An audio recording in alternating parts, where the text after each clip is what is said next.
Could you give me a quick overview of EPP's results, and how does this compare to the results from the prior year? I mean, how much of an impact did COVID-19 actually have on what you're reporting on today?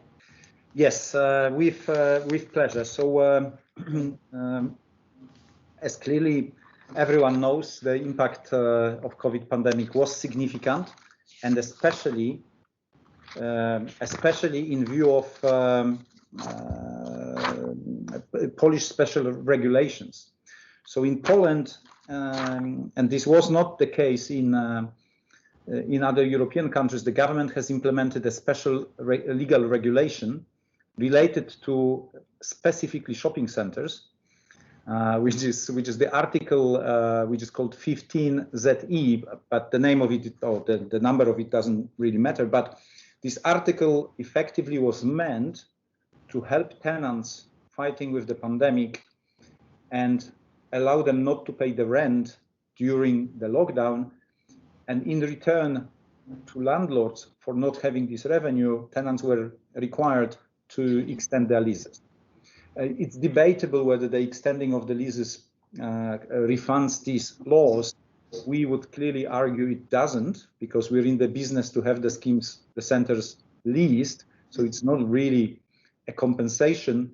So effectively, we had a significant negative impact on the revenues. But on top of that, we have provided, where we felt it was necessary, additional discounts to tenants, especially those really struggling without the financial backup and so on.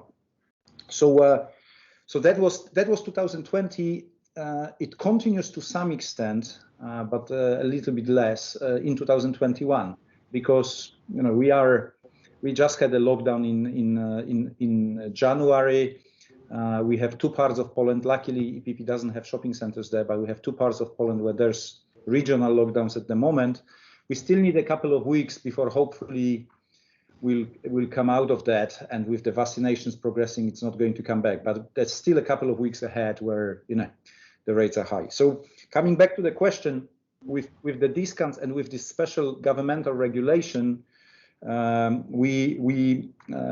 cost to us was around 40 million euro. This was approximately 10 weeks of lockdowns in 2020, which meant that our distributable earnings per share have reached around 5.5 euro cents, comparing to 2019 of 11.6. So this is a little bit more than 50%. So the impact has been roughly 50% of our business in terms of reduction and impact on the numbers. That is a very significant impact, no doubt. But on the other hand, we have managed the liquidity well. We have managed the banks well, and the banks were very cooperative and deferred some of our payments. We have extended the leases not only because of these special regulations, but also materially more because the discounts we have been providing to tenants, we were trying to get meaningful extensions of the leases. So maybe a quick one-sentence type commentary on 2020 is that it's a year we have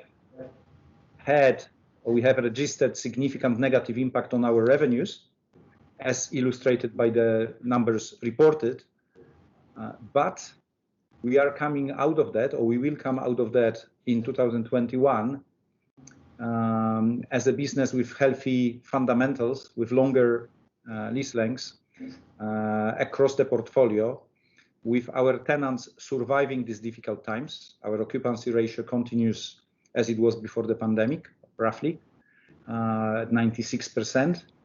So it is what it is in this difficult year or 2 years. But I strongly believe we are doing the right things for long-term success of EPP. Great, thank you. Taking COVID into account and the resulting impact and legislative changes, I mean, promising economic prospects seem like an optimistic take on what to expect in the year ahead. What are your thoughts on this? And specifically, so as I understand the question, on the thoughts on reverting to like pre-COVID operations. Is that the question? Yeah. Our hope, well, I hope it's not even a hope. Well, clearly it's a hope, but it's more than a hope. We're analyzing the facts. We're looking at the measures implemented by the government. We're looking at macroeconomy, at economic trends, at various forecasts, but we're also looking at vaccinations and how quickly people get vaccinated and so on. So on this basis, we believe that from, let's say, late summer, things should be coming back to normality, because there will be enough. Not everyone will be vaccinated, no doubt, but there will be enough. Definitely all people kind of 50 plus will be vaccinated. The government is even trying to get everyone above 30 years old to get vaccinated by July, buying some additional vaccinations from outside of the European Union orders. So it will be somewhere in between, I guess. Plus something we have observed a year ago, the spring and summer get, in general, the number of infections materially down. So when you combine the two, we really strongly believe within the summer and autumn and thereafter, COVID will be existing, but will be under control. Existing in the meaning that perhaps, I don't know, but perhaps people will be required to wear masks, public transportation, in cinemas, in shopping centers, but there will be and there should be no restrictions on mobility, and people will not be afraid as well, because they will be vaccinated or they will be post-COVID, so with antibodies present. And I believe also the government of Poland, but generally the governments that will get above certain hurdle of the vaccinations will also be very, very motivated to get the economy going. We see this in two countries that are making materially better progress with the vaccinations, which is Israel and to some extent the Great Britain, where clearly in Israel, the government is now making, I think it was announced recently that they release people from all the restrictions because enough of percentage of the population has been vaccinated, and it's proven that the vaccinations are really making protect people. So on this basis, we are really looking forward to a good H2 2021. Having said that, tenants will need time to rebuild their positions, especially financially. You know, it was a very difficult, it still is a very difficult period of time. The big tenants had financial reserves, the small tenants didn't have. Of course, they are getting some governmental support. There's various tranches of support for the employees, for the overall losses and so on. But it will take some time for people to get back to like expansion mode, optimism, and so on. But when we look at our footfall and when we look at our turnovers of the tenants in our shopping centers within the pandemic, this provides some significant optimistic factors, which is, for instance, that in July, August, and September last year, where COVID was there, it was lighter and less infections, but it was existing there. We had overall turnovers of tenants reaching pre-COVID levels. Then, of course, we had autumn and more infections and restrictions and lockdowns.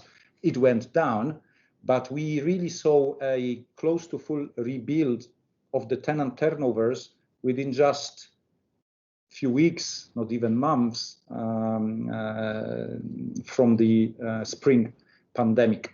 So this builds up, this is the fundamental buildup of our cautious, or very cautious, but optimism. Great, thank you. And then EPP is also aiming to reduce its LTV ratio materially as the investment market improves. Could you maybe just give me a bit more insight into the strategy, and how does EPP's disposal program come into play here? Sure. So that's clearly a big strategic thing for us. And when you look at some of our peers, some of them have been trading some of their assets even within the pandemic. We are taking a bit different approach here, i.e. we want to find the right long-term partner for us as a JV partner. Ideally, we'd like to keep certain scale of our operations. This gives us benefit, and we believe there should be appetite from core investor or investors to partner with us. But before we can achieve that, we need some stabilization, post-COVID stabilization of operations, to be able to prove to potential investors what is the post-COVID stable level of income, stable level of occupancy, stable level of tenant turnovers. So clearly we need some time, as we just discussed, on this recovery and people coming back and trade coming back.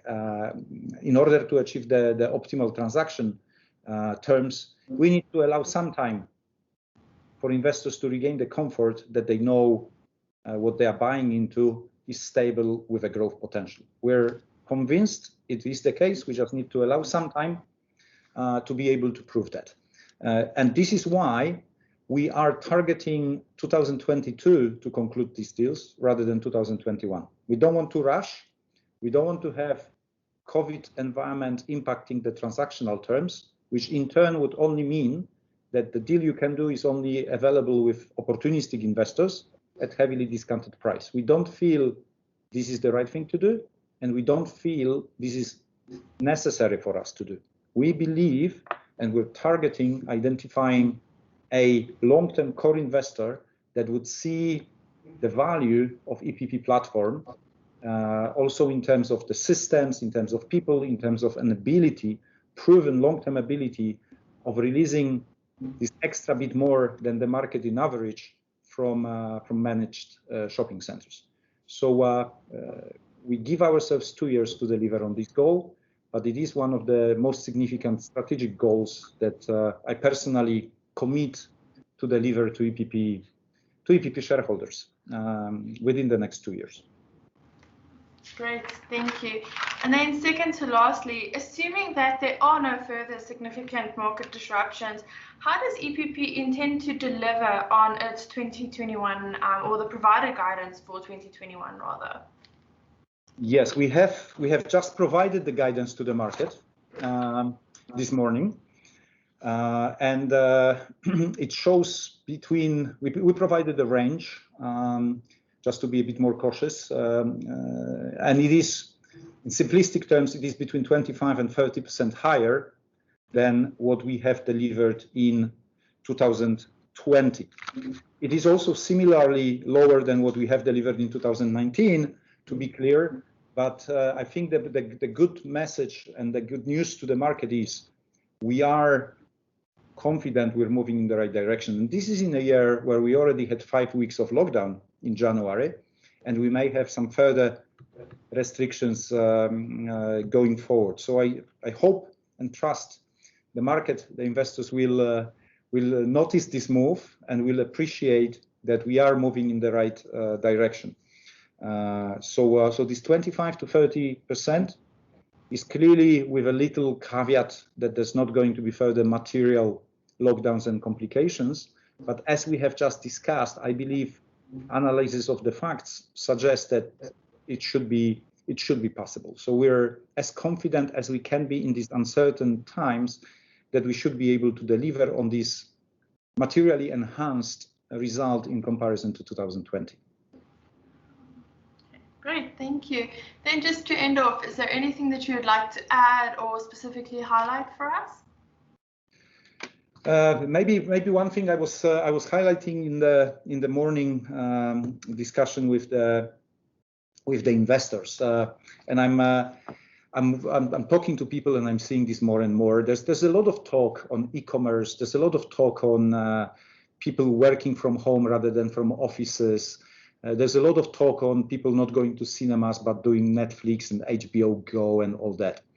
I personally, but also talking to people and observing the trends, I can't see the world changing into all of us sitting at homes, ordering everything online, watching things on Netflix and just not moving out. The world would go crazy if this is the case.